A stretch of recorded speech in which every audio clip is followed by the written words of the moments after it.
Pemirsa, Pulau Rubiah merupakan satu pulau yang berada di kota Sabang. Pulau yang tak berpenghuni ini menawarkan sejuta keindahan bawah laut yang kini menjadi incaran bagi wisatawan pecinta snorkeling dan diving. Seperti apa keseruannya? Berikut liputannya untuk Anda.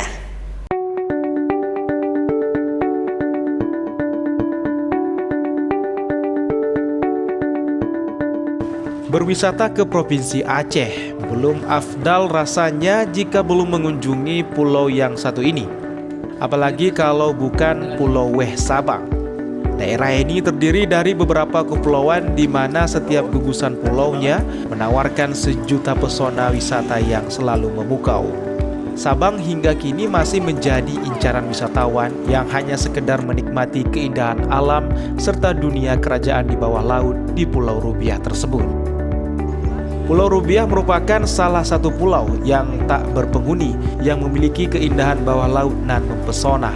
Saking indahnya panorama yang ditawarkan, pulau ini dijuluki surganya kerajaan bawah laut bagi pecinta snorkeling dan diving. Saat tiba di Pulau Rubiah, wisatawan akan disambut dengan pemandangan alam yang menakjubkan. Lautan luas dengan air berwarna biru jernih, hamparan pasir putih serta perbukitan hijau menjulang, serta lalu lalang perahu wisatawan selalu memanjakan mata pengunjung. Kita berangkat naik boat untuk snorkeling. Kita harus menawarkan jasa pelampung, kait, boat. Sesudah sampai kita di Pulau Rubiah, kita mengarahkan ke pantai di tempat kita snorkeling. Sudah itu sebelumnya kita harus briefing dulu sama tamu secara pemakaian perlengkapan snorkeling seperti masker, pelampung, kaki bebek. Sudah itu sudah briefing, baru kita bawa jalan ke air. Seandainya dia bisa menikmati di bawah, dia bisa bilangnya sama tamu, tolong dijaga perlengkapannya dan tolong dijaga biota laut, kebersihan pantai, itu nomor satu.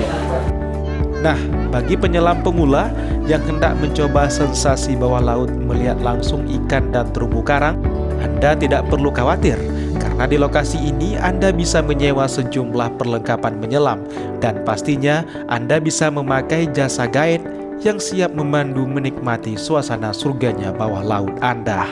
Dari Kota Sabang, Sukri Syarifuddin, iNews melaporkan.